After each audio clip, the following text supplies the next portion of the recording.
Hey everyone, Combo here, back with another Empires and Puzzles video, and today we have the Night of the Moth Alliance quest in the game. We have a lot to talk about, including Mega Fiends. We've got our first Mega Fiend heroes in the game. We're going to take a look at the 6 new heroes that are in the game, including the 2 new ones that do give Mega Fiends. We are going to take a look at the Night of the Moth Alliance quest, some strategies that you can use to get through those challenges a little bit easier, and I am also going to do some polls. So I have 257 Alliance coins saved up. I am going to spend all of those, and I may do a 10 poll on top of that. It really depends on how those first 25 polls go. Really hoping we can get one of the new heroes that give those Mega Fiends, but we'll see how those polls go. Real quick though, before we get started, if you do enjoy this video or find it helpful, hit that like button, make sure you're subscribed to my channel, and turn that notification bell on so you can be alerted of when I drop new content. All right, so first I want to take a look at these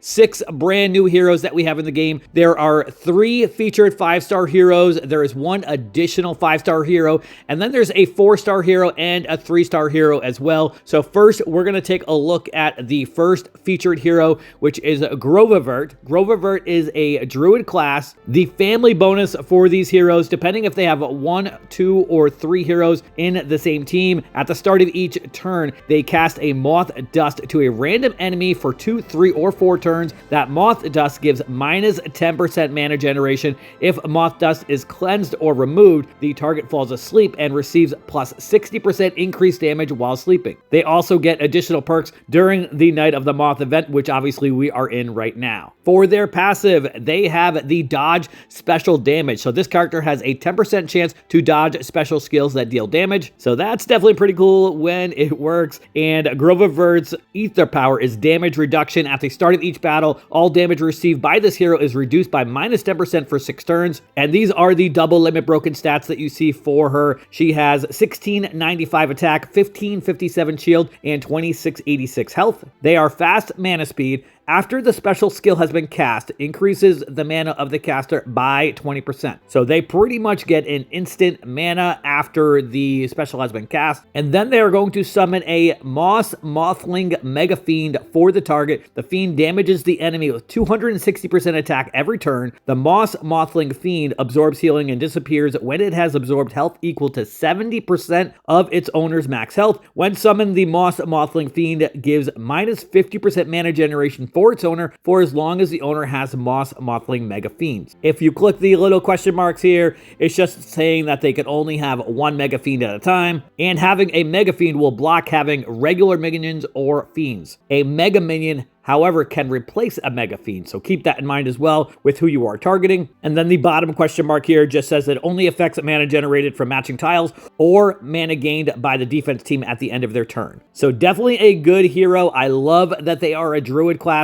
because that means you can pair them with a legendary troop and still be able to get to 15% mana increase, which decreases their tile count from 8 tiles to 7 tiles when you are on offense. And if we were to look at their regular base stats, they have 1205 attack, 1233 shield, and 1895 health. This is just max with no emblems and no limit break. All right, let's take a look at the other featured heroes. We have Chunky Roy. Chunky Roy is a paladin class, has the same family bonus, of course, here, and the same passive as well with the dodge special damage. This character has a 10% chance to dodge special skills that deal damage. For their maxed double limit broken stats, they have 1648 attack, 1726 shield, and 2657 health. Their ether power is also damage reduction, so at the start of each battle, all damage received by this hero is reduced by minus 10% for 6 turns. They are average speed. They are going to recover 40% health for all allies. For the next 4 turns, this character recovers 350 boosted health to all allies each time any other ally casts their special skill. All allies get plus 24% mana generation for 4 turns and cleanses status ailments from all allies. Chunky Roy is a great support hero. He is kind of like the Dark Feather for healing, which is kind of interesting based off of every time somebody casting their special skill for 4 turns after he casts his, 350 boosted health is going to happen to all allies. Combine that with the plus 24% mana generation for 4 turns and the cleansing of status ailments for all allies. Has a great passive with the Moth family. I really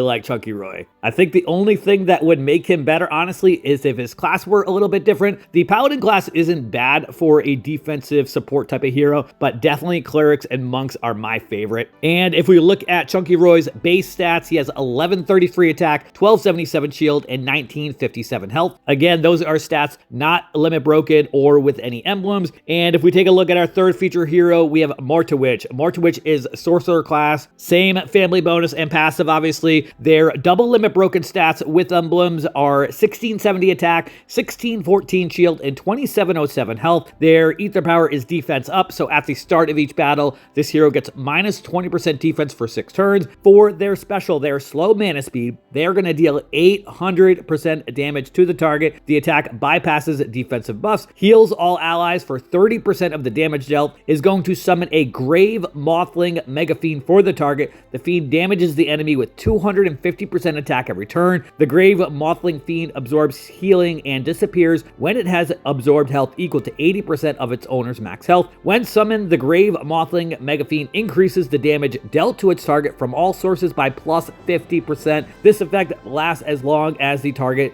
has a Grave Mothling Mega Fiend. I do not see anything in here that indicates that a Mega Fiend cannot be summoned to a Titan or a Mythic Titan, and considering that regular Fiends can definitely be summoned to Titans and Mythic Titans, I would assume that this Mega Fiend can indeed be summoned to them. That is going to be huge when increasing damage for Titans and Mythic Titans. Since they don't heal themselves, once you get this Mega Fiend on them, they're going to get plus 50% extra damage every single time they get damaged for the entire battle. That is crazy. Mortowitch is definitely going to be a very, very sought after hero because of that factor. If we take a look at their base stats, they have 1174 attack, 1236 shield, and 1940 health. I really, really like Mortowitch. Obviously, they're going to be very useful with regular raids and wars and stuff like that, but with Titans and Mythic Titans, Mortowitch is going to be a staple on anybody's team that has her. Definitely a great hero. And taking a look at our fourth 5-star that's introduced in this event, she is not a feature hero, but we've got Satin Pimenter. She is Cleric class, obviously has the same family bonus and passive. If we take a look at her double limit broken stats, she has 1728 attack, 1547 shield, and 2699 health. Her ether power is attack up, so at the start of each battle, this hero gets a plus 20% attack for 6 turns. She is average speed, is going to dispel buffs from the target and nearby enemies, deals 420% damage to the target and nearby enemies. The target and nearby enemies receive 764 toxin damage over 4 turns. Damage is increased against targets with boosted health, minions, or mega minions. The caster regenerates 1400 health over 4 turns. I love that she is a priority dispeller and then attacks afterwards. So if your opponents have counterattack or a defensive buff, then obviously she's going to remove those first and then deal the damage. That is definitely key. And if we look at her regular base stats, she has 1219 attack, 1196 shield, and 1905 health, and the toxin damage goes down to 540 toxin damage over 4 turns. As you add emblems and increase her attack and limit break and double limit break her, then that toxin damage goes up each time you give her extra attack. Definitely a good hard attacking hitter. I don't think she's as good as some of the other moths that are being introduced into the game, but definitely a very strong attacking hero, especially on offense. I don't know if I would put her on defense though. I do like that she's a cleric class, but her special skill doesn't really scream defense to me. All right, let's go take a look at the epic and rare heroes that are introduced in this new event. Our first hero is an epic hero, dark hero. We've got Shy Ombre. They are rogue class. Looks like these heroes are going to have the same family bonus and passive as well. Their ether power is attack up, so at the start of each battle, this hero gets plus 20% attack for 6 turns. Their double limit broken stats have 1231 attack, 945 shield, and 1773 health. They are average speed, deals 250 damage to the enemies on the edges of the enemy formation. If there is only one enemy, the damage is doubled. The enemies on the edges of the enemy formation receive 348 toxin damage over 4 turns. Damage is increased against targets with boosted health, minions, or mega minion. If I click on the little question mark, which I didn't do last time, the toxin damage is increased by plus 100%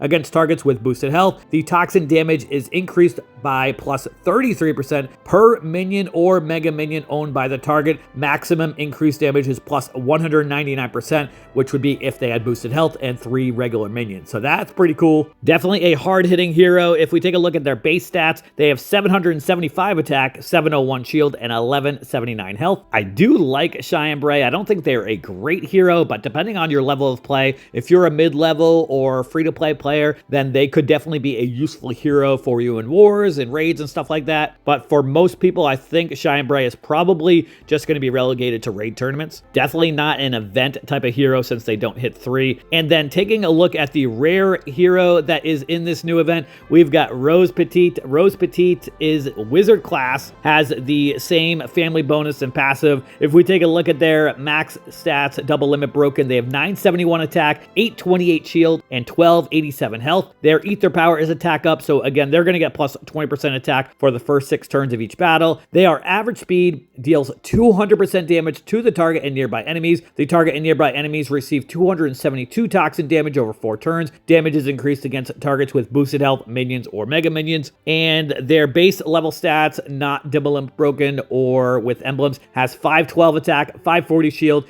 and 773 health. And that toxin damage goes down to 144 toxin damage over 4 turns. So as far as Rose Petite and the epic dark hero that we just took a look at, their specials aren't that crazy, but their stats are going to be obviously very good because they're brand new heroes in the game. And that Moth family bonus with the minus 10% generation that's going to happen every single turn, that is definitely pretty awesome, especially if you have them on defense. You can definitely really mess with the tile counting that goes on with anybody who's attacking you in raid tournaments. And obviously that's also going to be helpful on offense as well. So again, depending on your level of play, I do think that they are worth leveling up. If you like to compete in raid tournaments, then they can definitely be very useful for you there. But if you've already got an army of heroes for those raid tournaments, then obviously that's going to be a factor if you're going to level them up and spend the resources to limit break and double limit break them for them to be competitive in those raid tournaments. All right, before we do some polls, I want to go take a look at the actual event and show you guys some strategies that you should be using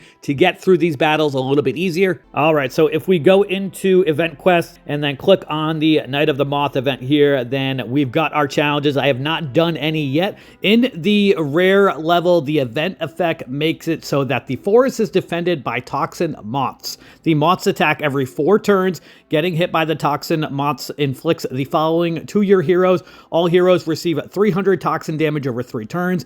Damage is increased against targets with boosted health, minions, or mega minions. All heroes receive minus 5% decrease for any healing received for 3 turns. And then for the epic level, that is going to increase to 450 toxin damage over 3 turns and minus 10% decrease for any healing received for 3 turns.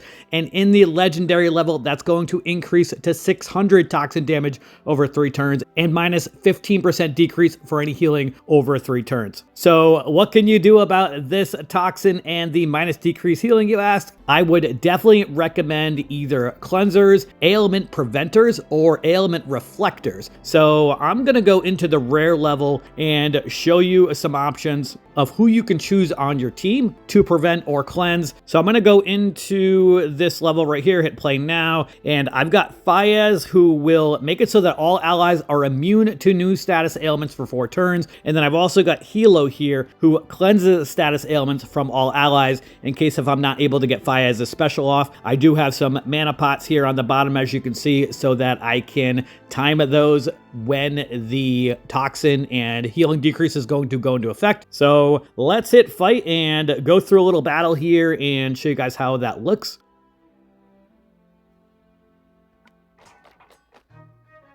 All right, and obviously you get a higher score for going faster. I'm not going to do that here in this battle. I want to show you guys an example of how you can use these specials so that you don't get that toxin or healing decrease.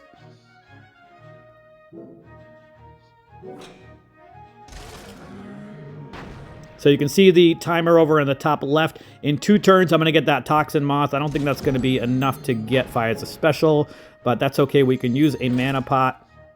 I'm going to use a small one. That should be enough to get him going. So we're going to hit this right now. And now, I'm going to hit this right here.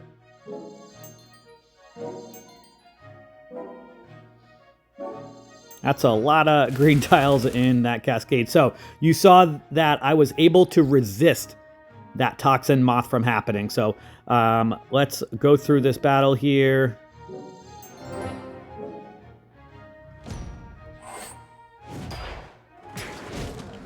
And I'm going to make it so that the toxin hits me, and then we're going to cleanse with Hilo, so you can see how that can be effective as well.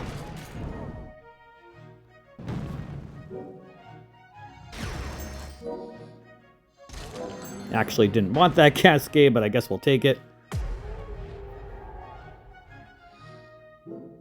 So the next turn, I'm going to get hit with the Toxin Moth and the healing decrease, as you can see from the ailments that I have on everybody. And if I'm going to wait a turn, actually, so we can see what the damage looks like.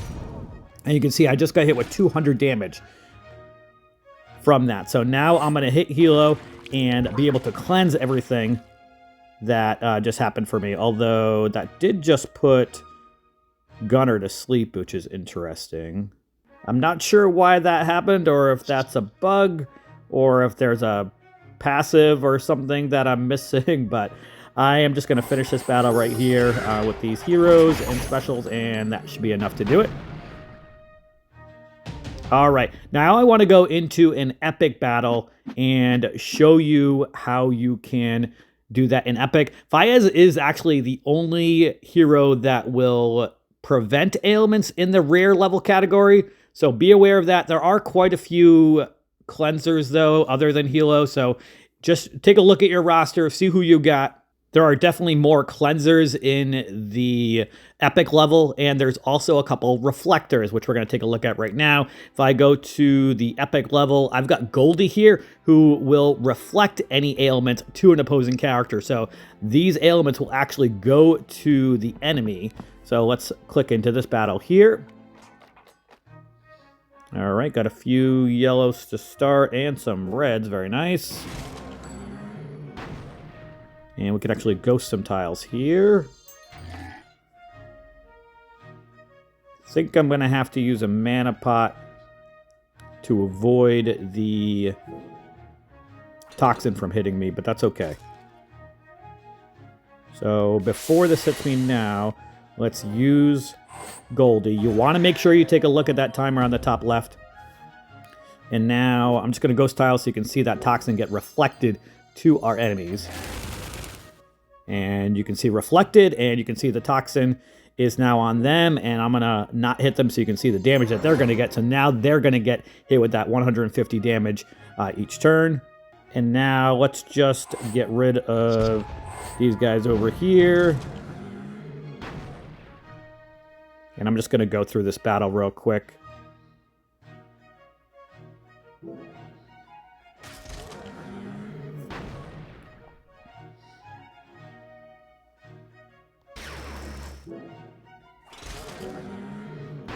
And after I finish this up real quick, I am going to do some pulls and see if we can get lucky and pull one of these little moths.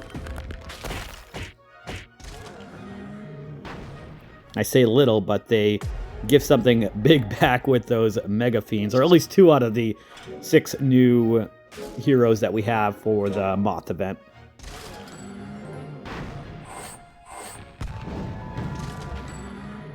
All right, so that's done, and I am going to go back through and get these done much quicker. I like to try to finish in the top 1,000 in Alliance Quest events, so that way I can get some good rewards. But let's go into the portal here and do our 25 summons, and then depending on how they go, I may or may not do a 10 times pull on top of it. 26 gems, or 2,600 gems rather, for a 10 pull is really not too bad. There is no like chest counter though where you get something after doing 10 pulls, so that's a little unfortunate, but that's okay. All right, now let's see if we can get lucky and pull one of these new moths. I would love to get the purple one. I think that Mordowitch is probably the best of the bunch. I really like that 50% extra damage, and she's a hard hitter with an 800% damage to the target with them getting a Mega Fiend. I'd probably say that this green fast one is probably my second favorite of the bunch, especially considering the fact that they are a druid and can get to 7 tiles with a legendary troop.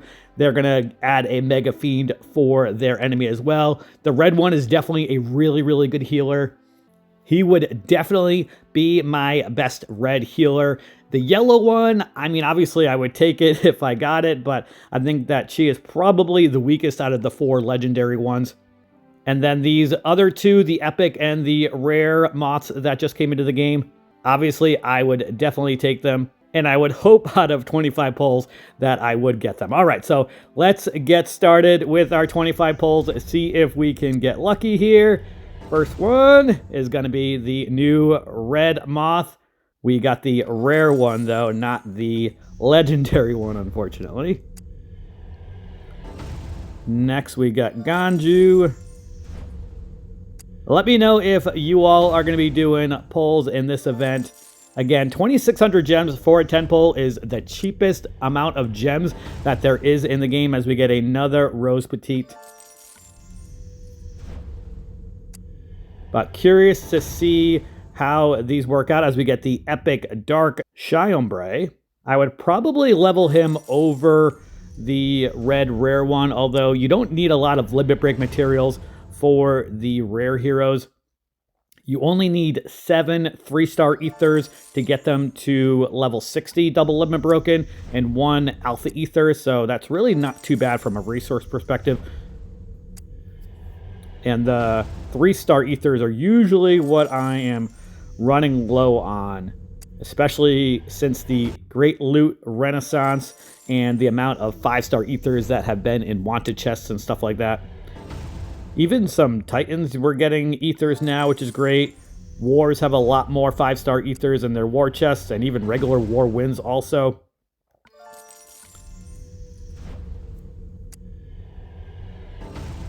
Come on, Empires and Puzzles. Give me a legendary moth. Give me the purple one, Vortowitch. Alright, as we get a epic Bold Tusk. Colon. Not looking good so far as we get Oberon. I have 10 more pulls left with our Alliance Quest coins as we get another Shyombre. 9 more. Give me the healer as we get Rose Petite. I think that's the 3rd or 4th one of her that I've gotten so far. Blue animation's not going to be good since we have no legendary moth heroes of blue. Gunner. Another blue. All right, we have 5 more pulls left. Give me a legendary hero. Belith.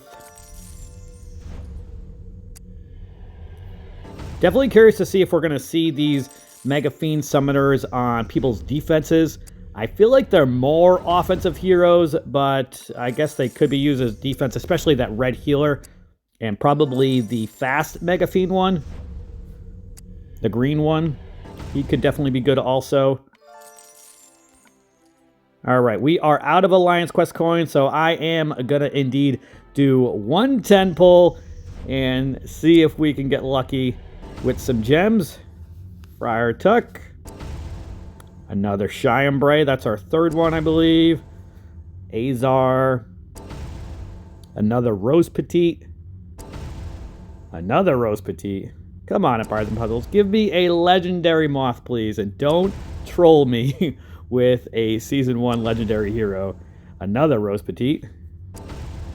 Priska. And Gunner. I think that's our 10th one.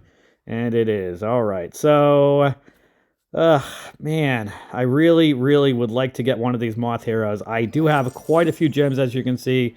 All right, we are going to do 1 more 10 pull, and then we're going to call it quits on our moth pulls. I've done 35 pulls already, so we are going to do 10 more. See if we can get lucky. I know they only have like a 1% chance of getting pulled. As we get a Belith, our favorite 3-star Season 1 Classic hero, Dawa. Melindor, another Belith. Another Dawa. Come on. Scarlet. Okay, Lonnie, these pulls are not treating me well so far. A lot of Season 1 heroes in this 10 pull. I think Empires and Puzzles forgot this was an event. We literally got all Season 1 heroes in that 10 pull. All right, we are calling it quits. I am not spending any more gems on these moths. I hope your luck is better than mine. Definitely let me know in the comments if you all were able to pull something. But that is going to do it for today's video. I hope you did enjoy it or found it helpful. And if you did, hit that like button. Make sure you sub to my channel, and I'll catch you guys next time.